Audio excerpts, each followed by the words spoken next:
Moses, you've killed him. God be with you,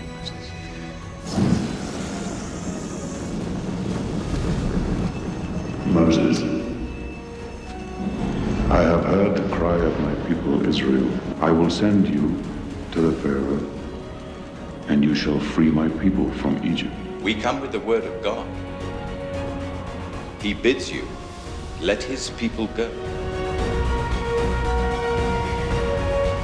The Lord will reign forever and ever! Forever and ever!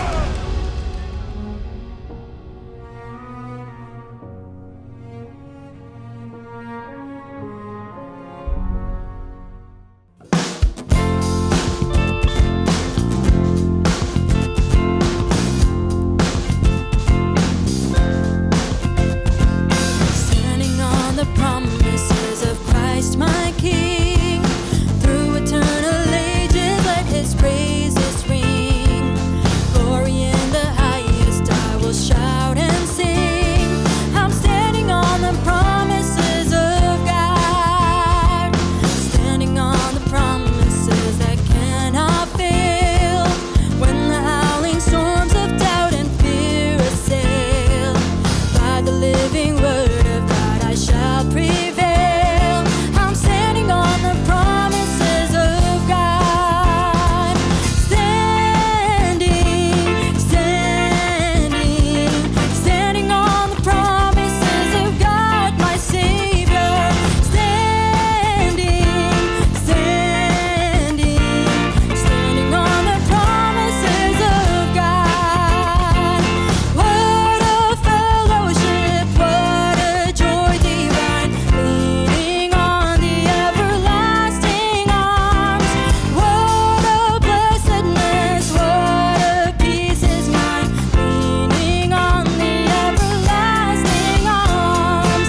Leaning, leaning, safe and secure from all alarms.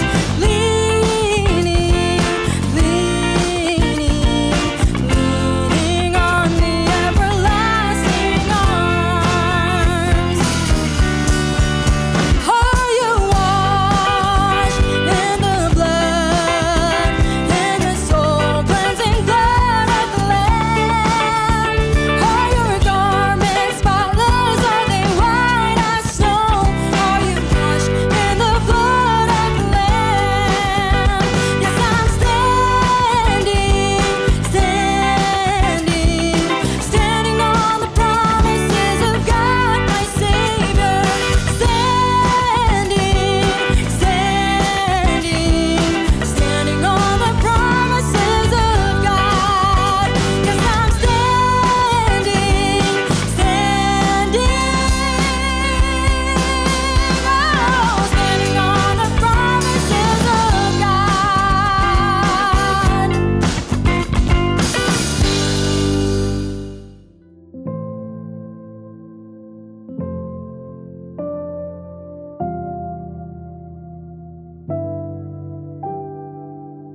Shalom Bapak Ibu semua, kita mengucap syukur hari ini kita masuk dalam minggu keempat bulan Maret, 24 Maret 2024, dan masih dalam seri Keluaran kita akan belajar hari ini kisah tentang Sang Pangeran Buronan.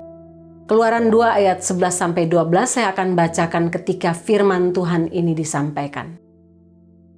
Mari kita berdoa. Bapa dalam surga, kami mengucap syukur karena Engkau menjadi penulis sejarah hidup kami. Penulis sejarah dunia ini, bahkan penulis sejarah keselamatan. Hamba berdoa supaya kebenaran firman Tuhan yang hamba bagikan hari ini sungguh menjadi berkat untuk kami semua, membangkitkan harapan kami, menolong kami untuk melihat kehidupan kami dari sudut pandang Tuhan dan bukan dari sudut pandang kami manusia. Berkatilah kebenaran firman Tuhan hari ini untuk kami semua, dalam nama Tuhan Yesus. Amin. Bapak Ibu, kalau saya bertanya kepada Bapak Ibu, kira-kira kalau saya bertanya kepada Bapak Ibu, bagaimana Bapak Ibu menggambarkan tentang suami Bapak Ibu? Gimana sih suaminya? Gimana sih istrinya? Gimana sih papanya, mamanya, gimana sih anaknya? Biasanya orang ditanya seperti itu, orang suka menjawab, oh, suami saya itu orangnya sabar, sabar sekali. Suami saya itu orangnya suka humor. Atau suami saya itu orangnya murah hati. Atau ada yang ditanya, bagaimana orang tuamu? Oh, mama saya galak. Mama saya orangnya sangat pelit. Mama saya orangnya baik. Mama saya orangnya sangat pengertian. Apa saja. Nah, tiap-tiap orang bisa mengidentifikasikan seseorang berdasarkan pengalaman hidup mereka masing-masing. Tapi kalau ada orang yang ditanya bagaimana tentang suamimu, anakmu, temanmu, atau siapa saja, terus dia bilang, sini, mari duduk di sini, saya akan ceritakan siapa dia. Maka biasanya itu adalah hal yang serius. Mungkin orang itu akan mengajak kita, mari duduk, saya akan menceritakan kamu tentang siapa teman saya. Pada waktu saya susah puluhan tahun lalu, ketika saya dipecat dari pekerjaan saya, teman saya ini benar-benar adalah teman sejati. Dia mencarikan saya pekerjaan baru, dia memberikan saya sejumlah uang, dia mengantar jemput anak saya ketika saya sakit, dia menolong saya dengan memberikan makanan ketika kami tidak punya makanan, dia memberikan bantuan-bantuan yang tidak terhingga, dan bantuan-bantuan itu adalah kisah hidup yang menunjukkan siapa teman saya, identitas teman saya ini. Tidak seorang pun mengetahui kisah ini, saya hanya menceritakannya kepada kamu. Bapak Ibu, hari ini kita melihat bagaimana orang lain bisa menilai orang lain atau pihak lain. Entah secara benar, entah secara salah. Tapi dalam Keluaran pasal 2 ayat 11-12 ini, kita akan melihat bagaimana Musa sebagai penulis kitab Keluaran menceritakan tentang siapa dirinya sendiri. Menceritakan tentang identitas dirinya sendiri. Musa ingin kita melihat dan tahu siapa dirinya dari tulisannya dalam kitab Keluaran. Musa ingin kita tahu bukan saja tentang siapa dirinya dari dirinya, tapi siapa dirinya dari sudut pandang Allah. Sehingga bagian ini saya akan bagi dalam 3 bagian. Yang pertama, bagaimana Musa melihat dirinya sendiri sebagai bangsa Israel dan bukan pangeran Mesir. Nah, mari kita baca ayat yang ke-11, pasal 2 ayat 11, demikian bunyi firman Tuhan. Pada waktu itu, ketika Musa telah dewasa, ia keluar mendapatkan saudara-saudaranya untuk melihat kerja paksa mereka. Lalu dilihatnya seorang Mesir memukul seorang Ibrani, seorang dari saudara-saudaranya itu. Bapak Ibu lihat, inilah identitas Musa yang sesungguhnya. 40 tahun Musa bertumbuh di Mesir dan dia menjadi anak angkat putri Firaun. Bapak Ibu ingat khotbah Pak Riki minggu lalu. Dan 40 tahun ini bukanlah waktu yang pendek, ini waktu yang panjang ketika seorang mencapai masa dewasa. Dia hidup di istana, menikmati semua benefit istana. Dia bukan orang sembarang orang, Bapak Ibu, yang tinggal dalam istana Mesir. Istana Firaun, tidak. Kisah Para Rasul 7 ayat 22 katakan, dan Musa dididik dalam segala hikmat orang Mesir, dan ia berkuasa dalam perkataannya dan perbuatannya. Bapak Ibu lihat, Musa hidup di tengah-tengah istana Mesir, istana Firaun. Tapi dia bukan sembarang orang karena dia punya kuasa dalam perkataannya, kuasa dalam perbuatannya. Apa yang Musa katakan harus dilakukan, merupakan perintah, merupakan dekret. Apa yang Musa perbuat harus diikuti, harus dilakukan. Sehingga Musa ini adalah seorang pangeran Mesir yang punya kuasa dalam perkataan, dalam perbuatannya.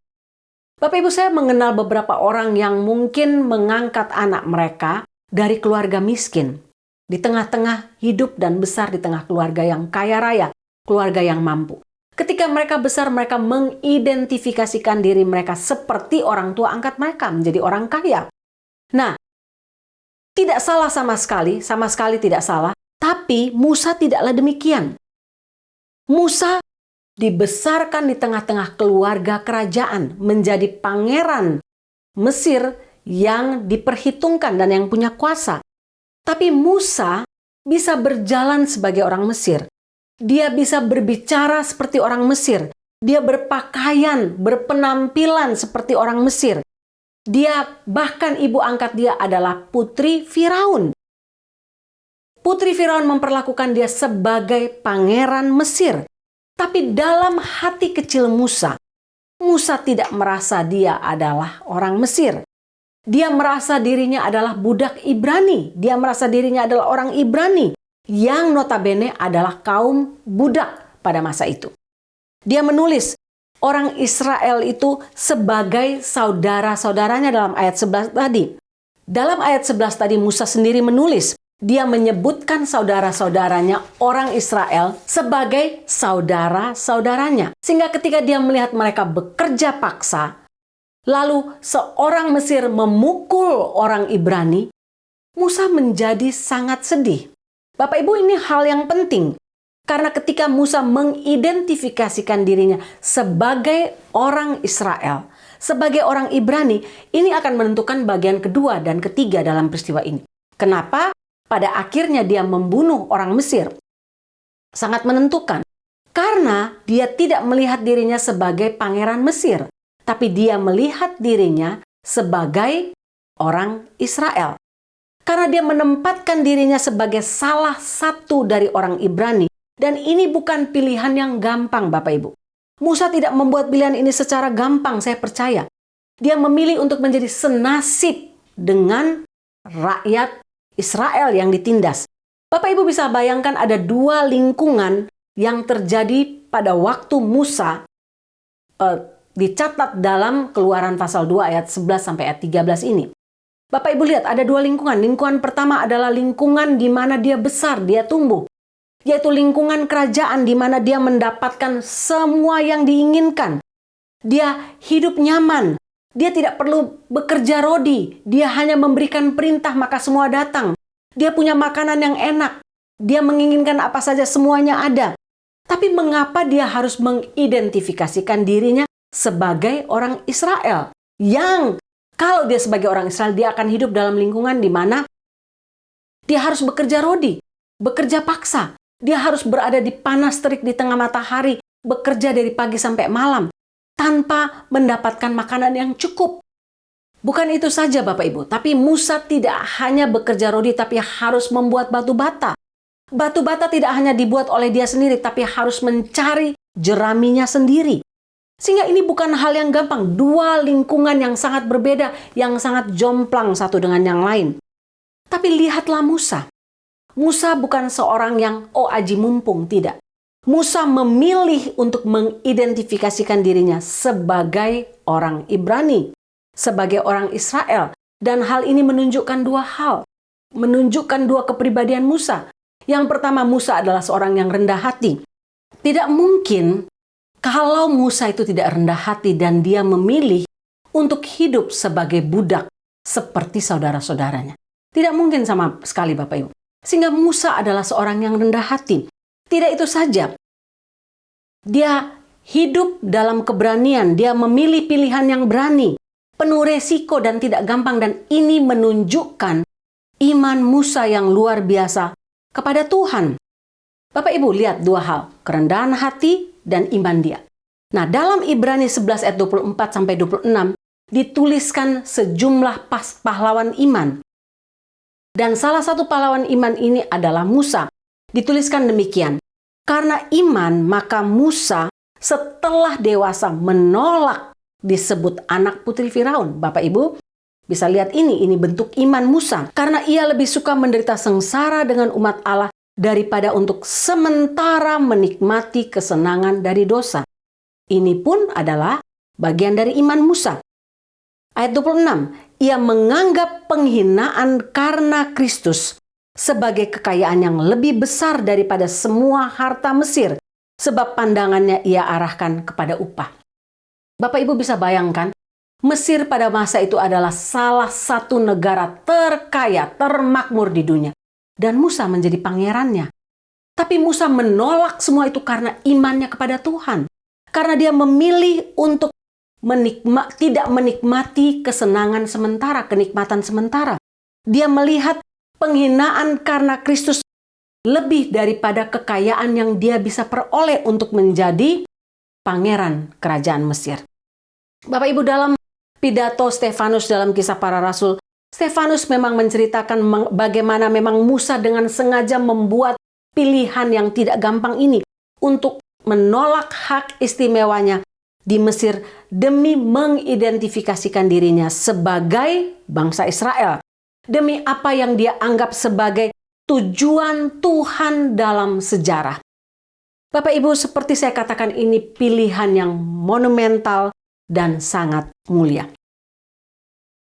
Bapak Ibu, izinkan saya mengatakan hal ini. Coba Bapak Ibu simak baik-baik. Cara kita mengidentifikasi diri kita, siapa diri kita, siapa sebenarnya kita dalam dunia ini, jawaban Anda akan menentukan cara hidup Anda, akan menentukan cara Anda bersikap, akan menentukan cara Anda bicara, akan menentukan cara Anda mengambil keputusan.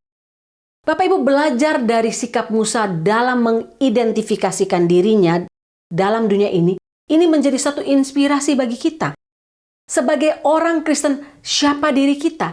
Dengan apa kita mengidentifikasikan diri kita? Apakah kita menganggap diri kita anak-anak dunia ini, warga kerajaan dunia ini, ataukah warga kerajaan Allah, anak-anak Allah? Hal ini akan menentukan bagaimana kita bersikap, bagaimana kita bertingkah laku, bagaimana kita berpikir.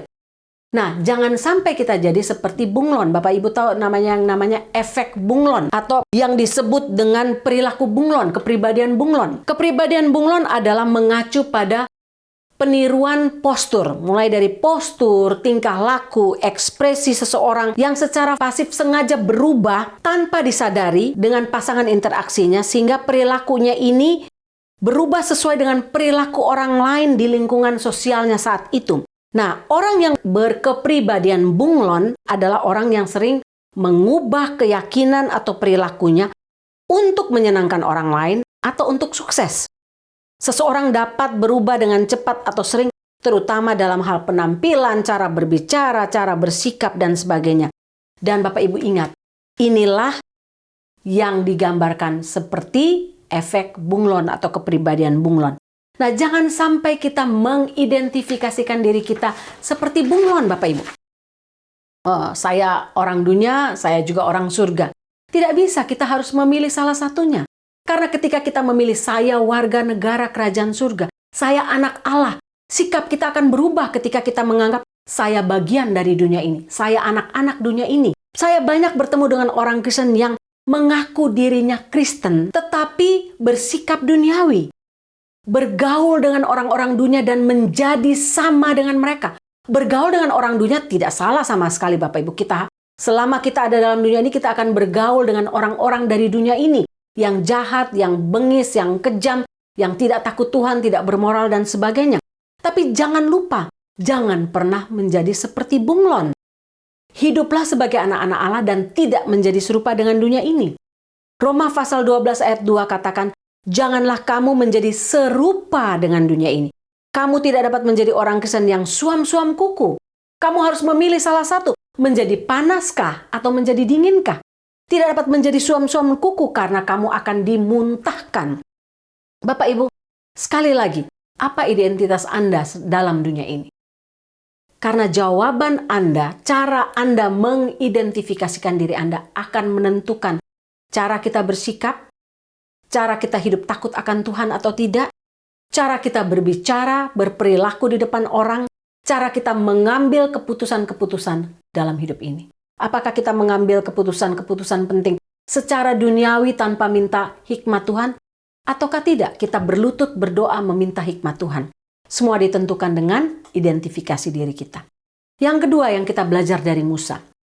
Musa adalah pembela orang lemah. Dalam ayat 12, 13, dan seterusnya menunjukkan siapa Musa dalam hal membela orang lemah. Ayat 12 dikatakan, ia menoleh ke sana sini dan ketika dilihatnya tidak ada orang, dibunuhnya orang Mesir itu dan disembunyikannya mayatnya dalam pasir. Ketika keesokan harinya ia keluar lagi, didapatinya 2 orang Ibrani tengah berkelahi. Ia bertanya kepada yang bersalah itu, mengapa engkau pukul temanmu? Bapak Ibu, sebenarnya apa yang terjadi di sini? Bapak Ibu ingat, Musa mengidentifikasikan dirinya sebagai orang Ibrani, sebagai orang Israel. Sehingga perasaan senasib muncul ketika dia keluar dan dia melihat orang Mesir memukul orang Israel, orang Ibrani. Nah, ketika Musa keluar itu umurnya sudah 40 tahun, jadi dia sudah cukup dewasa untuk menilai segala sesuatu. Dia melihat saudaranya bukan saja hanya kerja rodi, kerja paksa, tapi juga dipukul. Dan ini membuat Musa menjadi sedih, perasaan senasibnya muncul. Dia tidak mengidentifikasikan dirinya sebagai pangeran Mesir yang berada di pihak orang Mesir, tidak. Dia mengidentifikasikan dirinya sebagai orang Ibrani. Karena itu ketika dia melihat saudaranya diperlakukan dengan kejam, tidak adil, tidak manusiawi, rasa keadilan itu muncul dalam dirinya. Lahirlah rasa keadilan itu. Muncul dalam ayat 11 ini kalau kita baca kata pukul dipakai di sini, memukul, dipakai satu kata yang dalam bahasa Ibrani tulisannya naka.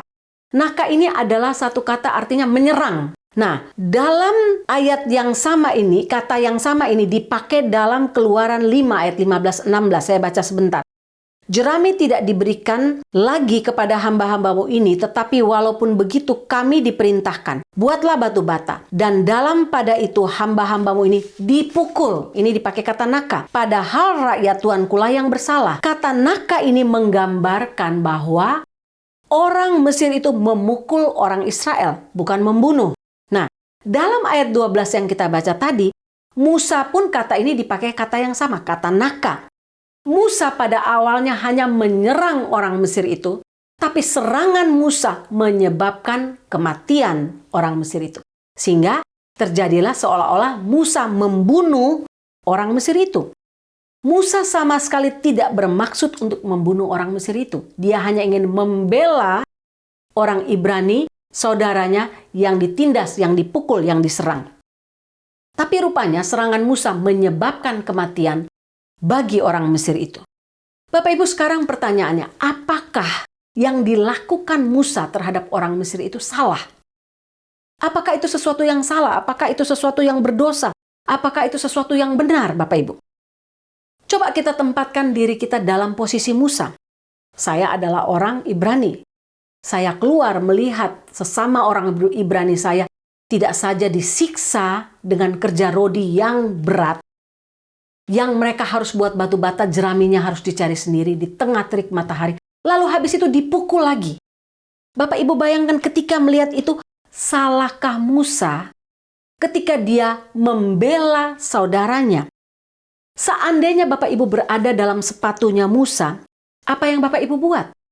Saya yakin jika kita adalah orang benar, jika kita adalah orang yang jujur, yang baik, maka kita akan melakukan hal yang sama dengan yang Musa lakukan, yaitu apa? Membela mereka yang tidak bersalah. Saya tidak katakan melakukan keadilan terhadap orang yang berbuat dosa, berbuat salah, tidak. Musa sedang melakukan membela orang yang tidak bersalah dan yang lemah.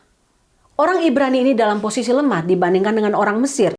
Karena mereka adalah budak, orang Mesir adalah penguasanya.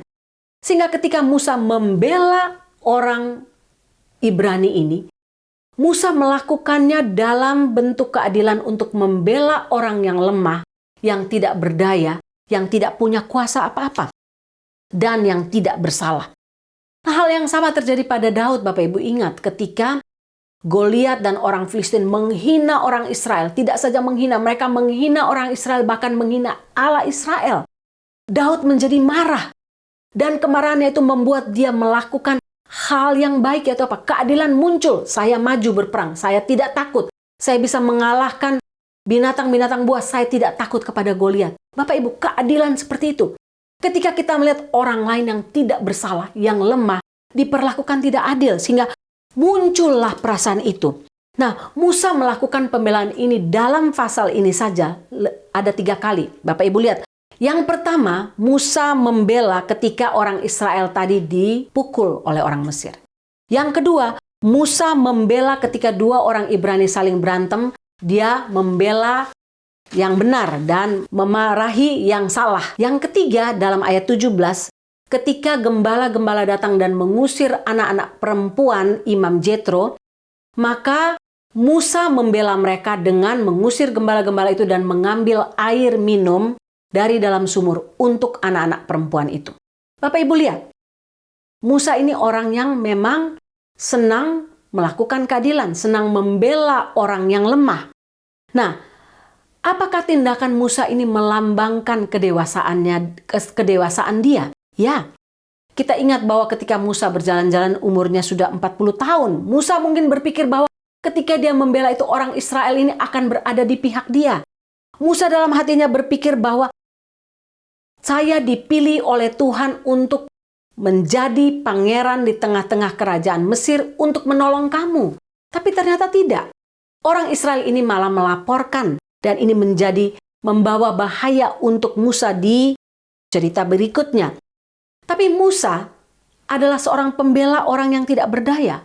Musa tidak takut untuk melakukan kekerasan demi menegakkan keadilan. Musa menjadi pembela bagi mereka yang lemah dan dia punya hati yang penuh dengan keadilan. Dia memperjuangkan hak mereka yang tidak bersalah dan yang tidak dapat memperjuangkan atau membela diri mereka sendiri. Saya ingat satu peristiwa dalam hidup saya, banyak kali ya, tapi saya ingat satu kali saya pergi belanja di toko di grocery, saya buru-buru.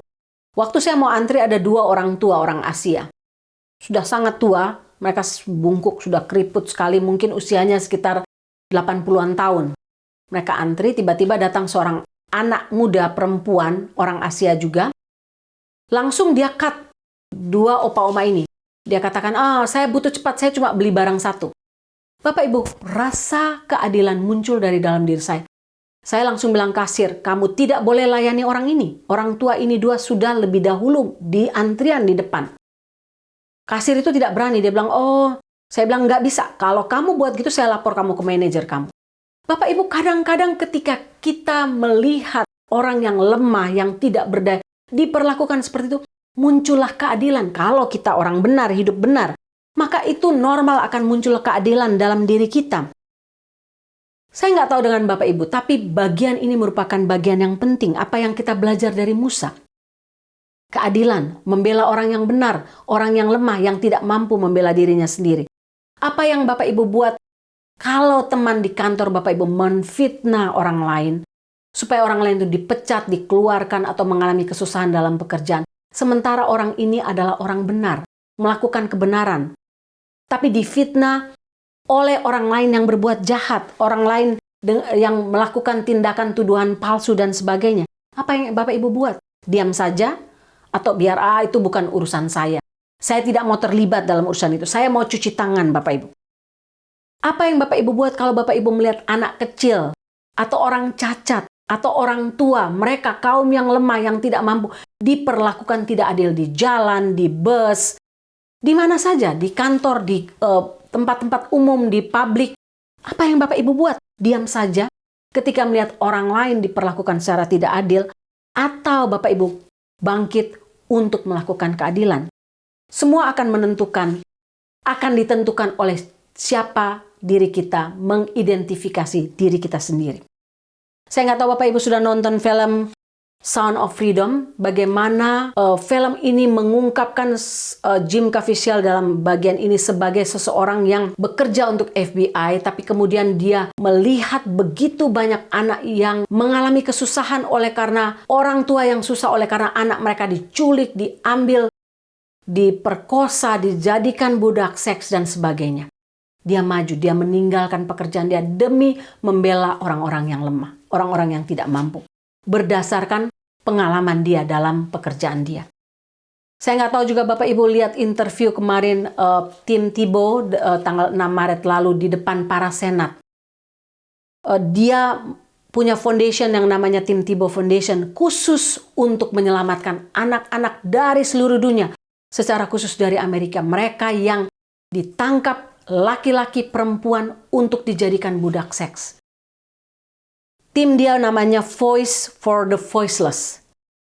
Dia katakan ada 316, 316. Dia selalu penganut Yohanes 3 ayat 16, 316 anak. Dia bilang, tidak hanya 316, tapi dia dari hasil survei dia dan tim dia menemukan paling tidak tiap tahun ada 50.000 anak hilang untuk ditangkap, diculik, dijadikan budak seks. di Amerika, bahkan di seluruh dunia. Bapak Ibu bisa bayangkan, Tim Tebow melakukan hal yang benar.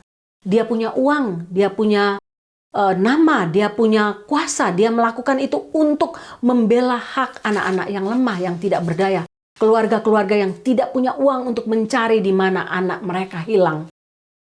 Bapak Ibu, bagaimana dan Bapak Ibu? Saya nggak tahu situasi apa Bapak Ibu sedang ditaruh Tuhan, entahlah di kantor, di gereja, dalam pelayanan, dalam rumah tangga, di mana saja, di sekolah.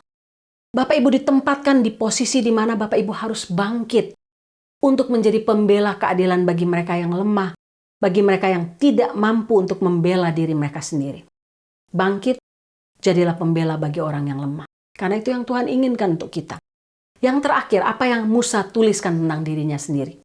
Dalam bagian yang ketiga ini kita melihat bahwa Musa melarikan diri.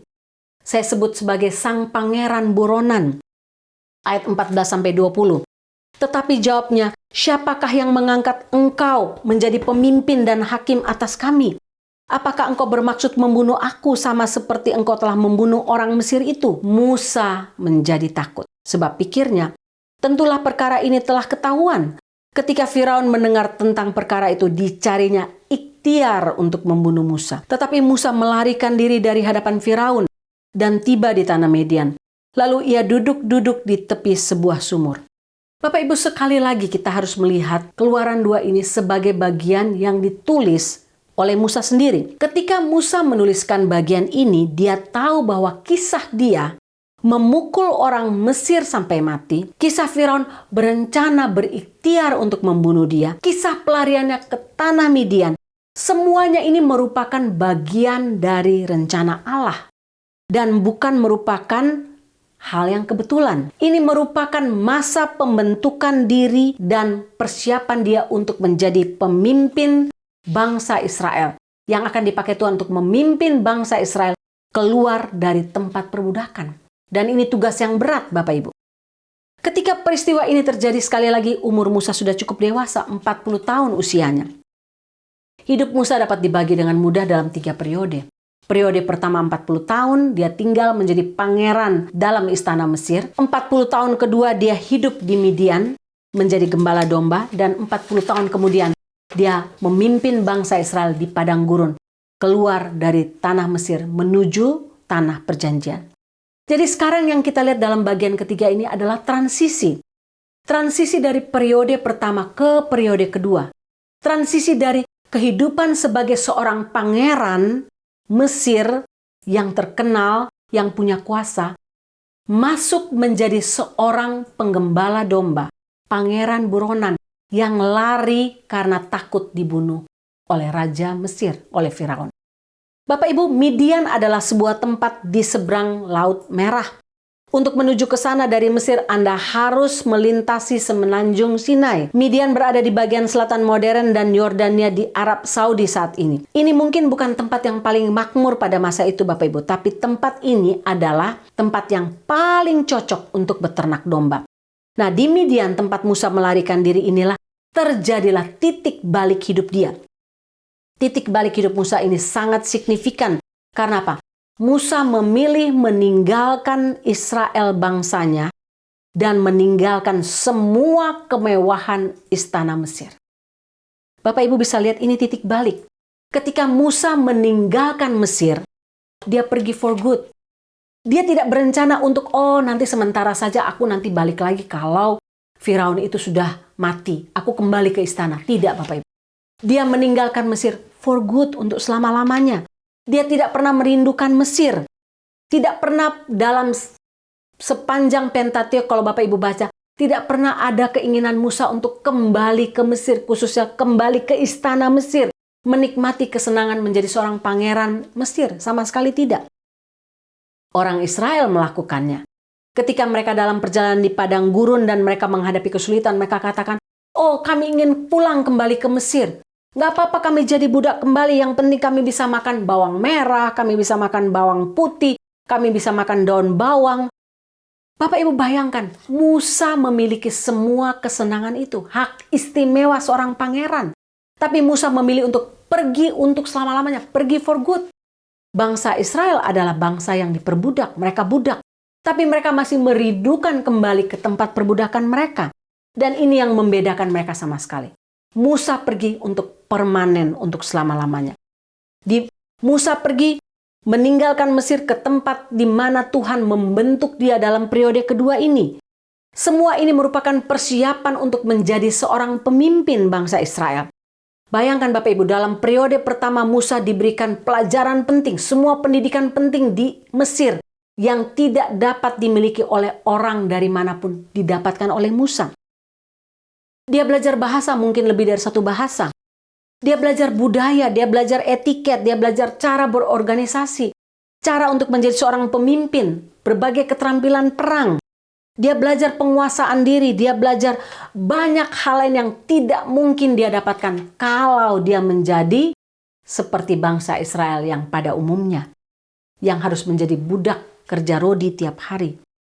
Bapak Ibu, tapi dalam periode kedua di Midian, Tuhan membawa Musa kepada satu lingkungan yang benar-benar berbeda.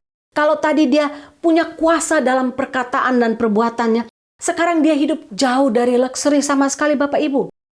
Dia tinggal di tengah panas terik. Dia tidak dianggap, kalau tadi dia dianggap dia punya kuasa, sekarang dia tidak dianggap oleh siapapun. Hidup jauh dari mata siapapun Bapak Ibu. Dia tinggal di padang gurun menggembalakan kambing domba. Tapi selama 40 tahun inilah Musa mendapat hal yang sangat penting. Mendapat pelajaran-pelajaran yang sangat penting karena bangsa Israel digambarkan seperti domba. Sama seperti kita. Mulai dari keras kepalanya, mulai dari melawannya, mulai belajar untuk mengasihi mereka sebagai bangsa yang tegar tengkuk, belajar untuk mengemong mereka, belajar untuk memberikan kebutuhan mereka secara fisik, secara jasmani, secara mental, secara spiritual. Musa belajarkan dari pelajaran dia selama 40 tahun di tanah Midian ketika dia menjadi penggembala domba. Hal yang sama Bapak Ibu lihat ketika Tuhan memimpin Daud untuk menjadi Raja Israel. Sebelum menjadi Raja Israel yang besar, Tuhan memimpin dia menjadi penggembala domba. Karena selama mengembalakan domba itu, pelajaran-pelajaran penting itu diberikan Tuhan. Dipersiapkan untuk melepaskan umatnya dari perbudakan. Bapak Ibu, apa yang kita belajar dari bagian yang terakhir ini? Dunia ini dipandu oleh dua perspektif yang sangat berbeda Bapak Ibu. Kaum sekular percaya bahwa hidup manusia ini hanyalah serangkaian peristiwa yang acak, tanpa makna, tanpa tujuan yang lebih dalam. Kamu hidup, mati ya mati. Sebaliknya, orang Kristen percaya bahwa kita semua adalah produk pencipta. Pencipta yang bijaksana yang mempunyai tujuan hidup untuk hidup kita. Sehingga tidak ada hal yang terjadi kebetulan dalam hidup kita. Saya belajar dari yang namanya sidik jari, fingerprint. Dari fingerprint kita, Bapak Ibu bayangkan dari 8 billion manusia yang ada dalam dunia ini, tidak ada seorang pun yang memiliki fingerprint yang sama. Tidak seorang pun, bahkan kembar sekalipun, tidak punya fingerprint yang sama. Dermatoglyphis memakai ilmu fingerprint ini untuk mengidentifikasi para kriminal. Bisa diidentifikasi dari situ. Tapi penelitian terbaru memakai sidik jari ini untuk mencari asal-usul etnis kita dan memprediksi nasib medis kita. Mereka mampu melihat perbedaan antara fingerprint sidik jari orang African American dengan Eropan American. Mereka bisa membedakan bangsa-bangsa berdasarkan fingerprint mereka. Bukan itu saja, tapi berdasarkan fingerprint orang bisa ditentukan, oh kamu nanti bakal dapat Alzheimer, oh kamu bakal dapat cancer dan sebagainya. Dari hasil penelitian mereka, penyakit Alzheimer ini biasanya orang yang punya penyakit ini dalam fingerprint mereka memiliki lebih banyak lengkungan ulnaris dan lebih sedikit tonjolan dan lengkungannya. Nah, studi lain menemukan kalau orang wanita yang memiliki kanker payudara biasanya lebih cenderung memiliki pola 6 atau lebih lingkaran atau gulungan spiral di jari dibandingkan dengan wanita tanpa penyakit tersebut. Bapak Ibu, sama dengan sidik jari yang benar-benar unik, yang benar-benar detil, benar-benar kecil, benar-benar halus Bapak Ibu. Terbukti menjadi bagian dari rencana Tuhan dan kehendak Tuhan dalam hidup kita. Sebagai orang percaya tidak ada hal yang kebetulan terjadi dalam hidup kita. Semua detil kehidupan kita, secara besar, secara kecil, secara halus, secara kasar, semua dirancang Tuhan, ditentukan Tuhan, diatur Tuhan untuk menuju satu goal yang Tuhan punya untuk masing-masing kita. Kita sendiri yang akan bisa melihat, oh kemana Tuhan pemimpin saya? Untuk apa saya dilahirkan? Untuk apa saya diciptakan Tuhan? Dengan tujuan apa? Pasti semua tiap orang punya tujuan hidup tertentu yang Tuhan berikan untuk kita.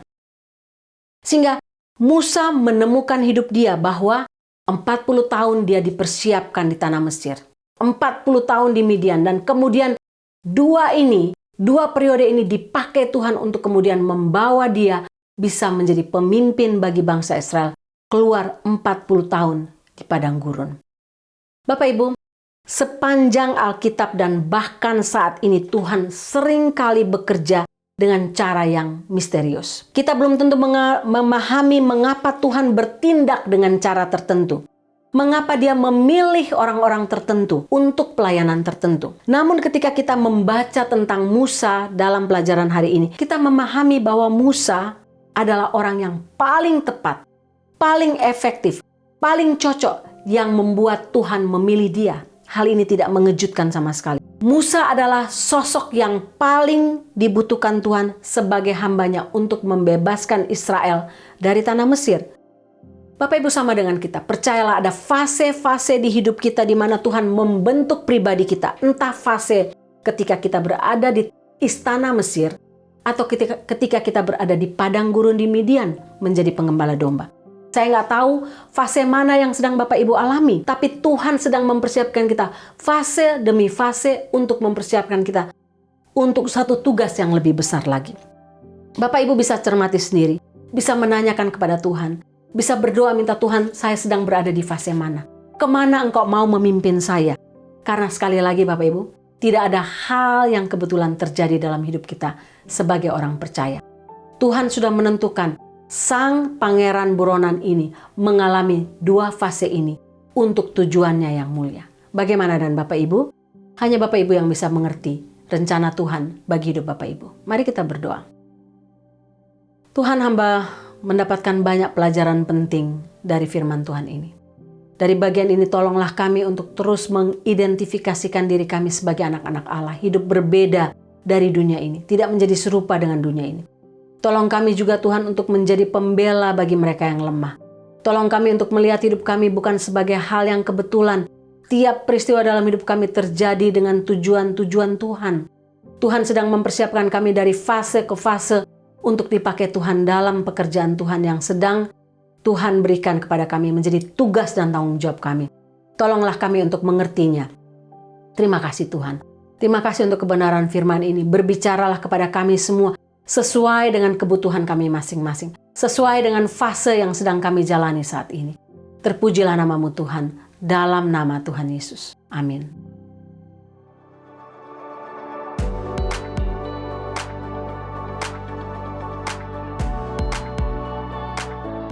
Saya berdoa supaya Bapak Ibu, kita semua sama-sama, saya pun diberkati dengan kebenaran firman Tuhan hari ini. Bapak Ibu, sebentar lagi kita akan merayakan Jumat Agung minggu depan dan merayakan Paskah. Kita sama-sama berdoa supaya melewati Paskah, Jumat Agung dan Paskah tahun ini, kita kembali mengenang kebaikan Tuhan, perbuatan kasih Tuhan yang besar menyelamatkan kita. Selamat Paskah untuk Bapak Ibu semua. Kita akan mengakhiri ibadah kita, mari kita tundukkan kepala kita, dan mari kita mengangkat hati kita untuk menerima berkat Tuhan. Tuhan memberkati engkau dan melindungi engkau. Tuhan menyertai engkau dengan wajah-Nya dan memberi engkau kasih karunia. Tuhan menghadapkan wajah-Nya kepadamu dan memberi engkau damai sejahtera. Amin.